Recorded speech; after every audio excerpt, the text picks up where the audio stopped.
ఇప్పుడు దయచేసి తదస్తు అని మాత్రం దీవించకండి, ఎందుకంటే నా లైఫ్ మాకు బస్ స్టాండ్ అయింది. సో నేను యాక్చువల్లీ ఈ సాంగ్ ఒక చోట విన్నాను, నాకు ఆ సాంగ్ నచ్చింది, సో పాడదాం అనుకున్నాను. This no track for this song. Okay, ఇరాయిగో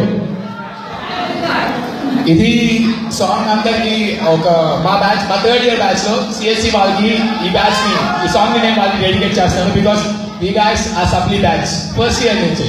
so basic గా అందరినీ అడిగేటప్పుడు మీకు ఎన్ని బ్యాక్లాగ్స్ ఉన్నాయని అడుగుతారు. ఆ బ్యాక్లాగ్స్ అనేది నాకు అసలు మెంటల్ ఎక్కేసింది. సో డెఫినెట్లీ ఇప్పుడు నేను ఒక బ్యాక్లాగ్స్ మీద ఒక చిన్న సాంగ్ పాడబోతున్నాను. సో ఇరాయిగో సెములో ఓ సబ్జెక్ట్ ఎగిరనే బ్యాక్లాగ్ అంటూ నా వెంటే వచ్చనే. డీడీలు తీశాను, సప్లీలు రాశాను, చిట్టీలు పెట్టాను, దేవుడికి వదిలేశాను.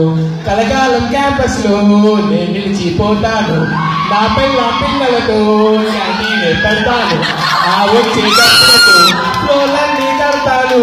నా దోల తీరింది, నా దిక్క కుదిరింది, నాతోటి వాళ్ళంతా డాడీలు అయిపోయారు. I don't like this daddy, I have a బెట్టి డాడీ. బాగా పలిసినోన్ని, బ్రాండ్లు వాడేటోన్ని, చదువు అంటేనే చీరాకే పుడుతుంది. టింగ్ టింగ్ టింగ్ చెప్పగా నువ్వందరూ కలిసి నాన్న చెత్త నేర్పారే. రామామాలాంటో గాలికి నన్నే తిప్పారే. టింగ్ టింగ్ టింగ్ టింగ్ లైబ్రరీకి వెళ్తామంటే పిచ్చోడా అని తిట్టారే. క్యాంటీన్ కి దాంటూ జోబుకి బొక్కే పెట్టారే. టింగ్ టింగ్ టింగ్ టింగ్ బంకులు కొద్ది డీసెంట్ రోడ్డులో ఫేమస్ గానే తిరిగానే. జల్సా గాలికి దండాలు నేను వంగి పెట్టాను. అటెండెన్స్ మావా అంటే పోనీలేరా అన్నారు. చావాగాపు ఆవకాయ పల్లెదే రమ్మన్నా. ఇవన్నీ చేశాక నువ్వేగా అన్నారే.